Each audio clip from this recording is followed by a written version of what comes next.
નમસ્કાર મિત્રો, આજના આ ખાસ સેશનમાં આપ સૌનું સ્વાગત છે। આજે આપણે એક એવી પ્રક્રિયા વિશે વાત કરવાના છીએ જે દેશના ભવિષ્ય માટે તો અગત્યની છે જ, પણ હવે તે આપણા માટે પણ એકદમ આસાન બની ગઈ છે। હા, આપણે વાત કરી રહ્યા છીએ વસ્તી ગણતરીની। પણ જરા વિચારો, જો સરકારી અધિકારીની રાહ જોયા વગર આપણે જાતે જ આપણા સ્માર્ટફોનથી આપણી માહિતી આપી શકીએ તો? જી હા, આજે આપણે વસ્તી ગણતરીમાં સ્વગણતરી એટલે કે સેલ્ફ એન્યુમરેશન જાતે કઈ રીતે કરવું તેના સ્ટેપ બાય સ્ટેપ ટ્યુટોરિયલ વિશે જાણીશું। તો ચાલો ફટાફટ શરૂ કરીએ। હવે સૌથી પહેલો અને સ્વાભાવિક પ્રશ્ન એ થાય કે આ ડિજિટલ સ્વગણતરીની પ્રક્રિયા ખરેખર કઈ રીતે કામ કરે છે? સરકારી પોર્ટલનું નામ સાંભળીને કદાચ એવું લાગે કે આ તો બહુ અઘરું હશે અથવા કોઈ ભૂલ પડી જશે તો, પણ બિલકુલ ટેન્શન લેવાની જરૂર નથી। આ આખી સિસ્ટમ ખાસ એવા લોકો માટે જ ડિઝાઇન કરવામાં આવી છે જેઓ પોતાના પરિવારની માહિતી પોતાની રીતે પોતાના સમયે અપડેટ કરવા માંગે છે। ચાલો આ આખી ટેકનિકલ પ્રોસેસને એકદમ સિમ્પલ ભાષામાં સમજીએ। આપણી આજની આ ચર્ચા મુખ્યત્વે 6 ભાગમાં વહેંચાયેલી છે।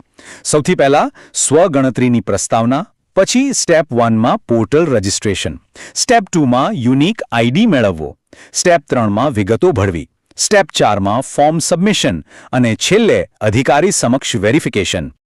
તો ચાલો સૌથી પહેલા વિભાગ એટલે કે સ્વગણતરીની પ્રસ્તાવનાથી શરૂઆત કરીએ।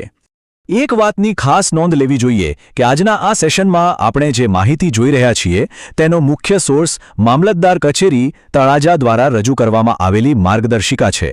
આ આખી ડિજિટલ પ્રોસેસની ઝીણવટભરી માહિતી ફિલ્ડ ટ્રેનર શૈલેષભાઈ ખીમાણી અને પ્રતાપભાઈ ચોવટિયા દ્વારા આપવામાં આવી છે। એટલે કે આપણી પાસે જે માહિતી છે તે એકદમ સચોટ અને ગ્રાઉન્ડ લેવલના એક્સપર્ટ્સ પાસેથી આવેલી છે।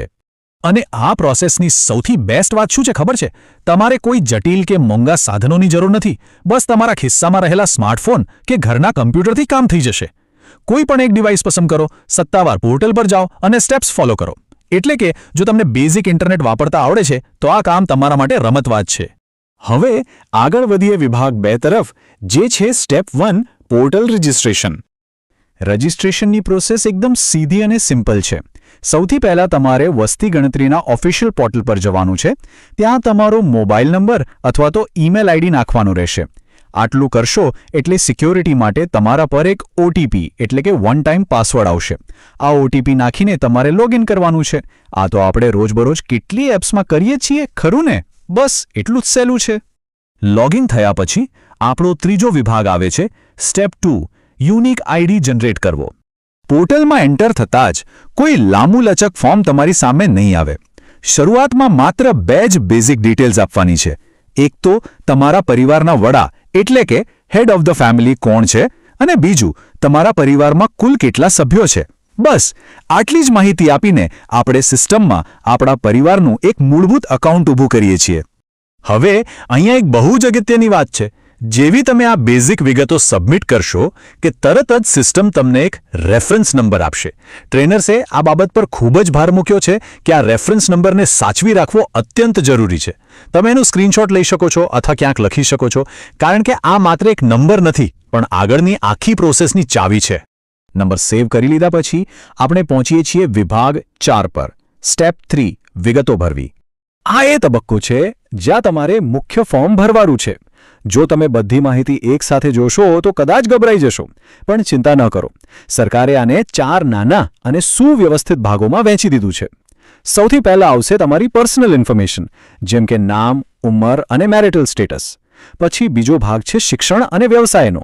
ત્રીજા ભાગમાં તમારે ભાષા અને ધર્મની માહિતી આપવાની છે। અને છેલ્લે ચોથા ભાગમાં તમારા મકાનની વિગતો, જેમ કે ઘરમાં પાણી, વીજળી વગેરે જેવી સુવિધાઓ છે કે નહીં તે જણાવવાનું છે। આ રીતે સ્ટેપ બાય સ્ટેપ જવાથી કામ એકદમ ફટાફટ અને ભૂલ વગર પૂરું થઈ જાય છે। બધી વિગતો ભરાઈ જાય એટલે આપણો 5મો વિભાગ આવે છે, સ્ટેપ 4 ફોર્મ સબમિશન। હવે અહીં ઉતાવળ નથી કરવાની। સીધું સબમિટ બટન દબાવતા પહેલા સૌથી અગત્યનું કામ છે પ્રિવ્યૂ કરવું। એટલે કે તમે જે કંઈ પણ ભર્યું છે તે સ્ક્રીન પર એકવાર શાંતિથી વાંચી લો અને ચેક કરી લો કે કોઈ ટાઈપિંગ મિસ્ટેક તો નથી થઈ ને। જો બધું બરાબર લાગે તો જ ફાઇનલ સબમિટ પર ક્લિક કરો। ફાઇનલ સબમિટ થતાં જ તમારા મોબાઈલ પર SMS દ્વારા એક નવો કોડ અને કન્ફર્મેશન મેસેજ આવી જશે। થઈ ગયું ને એકદમ સહેલાઈથી? આ ડિજિટલ પ્રોસેસ પૂરી થાય એટલે છેલ્લું એક નાનકડું કામ કરવાનું બાકી રહે છે. તમારી સ્ક્રીન પર જે કન્ફર્મેશન સ્લિપ કે નવો કોડ આવે તેને ડાઉનલોડ કરીને ફોનમાં સેવ કરી લો અથવા પ્રિન્ટ કાઢીને સાચવી લો. આ સ્લિપ તમારી પાસે એ વાતનો પુરાવો છે કે તમે તમારું કામ સફળતાપૂર્વક પૂરું કરી લીધું છે. અને હવે આખી પ્રોસેસનો અંતિમ અને છઠ્ઠો વિભાગ, અધિકારી સમક્ષ વેરિફિકેશન. હવે તમને થશે કે મેં ઓનલાઈન તો ભરી દીધું, પણ જ્યારે અધિકારી ઘરે આવશે ત્યારે શું? તો જુઓ, જ્યારે સ્થાનિક વસ્તી ગણતરી અધિકારી, જેને આપણે પ્રગણક કહીએ છીએ, તે તમારા ઘરે રૂબરૂ આવે ત્યારે તમારે આખી પ્રોસેસ ફરીથી કરવાની કોઈ જરૂર નથી. તમારે બસ પેલી ડાઉનલોડ કરેલી સ્લિપ કે રેફરન્સ કોડ તેમને બતાવવાનો છે.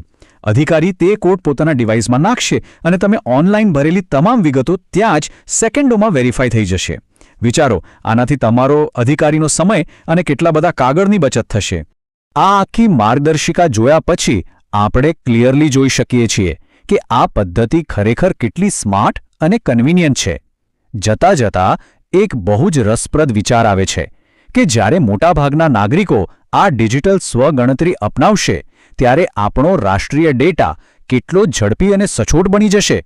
જ્યારે માહિતી સીધી આપણાથી સિસ્ટમમાં જાય છે ત્યારે ભૂલોની શક્યતા નહિવત થઈ જાય છે અને દેશના આયોજન માટે એકદમ પરફેક્ટ ડેટા મળે છે.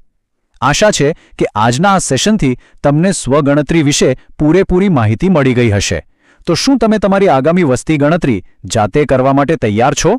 આ માહિતી અન્ય લોકો સાથે પણ ચોક્કસ શેર કરજો. ફરી મળીશું એક નવા વિષય સાથે. ત્યાં સુધી આવજો.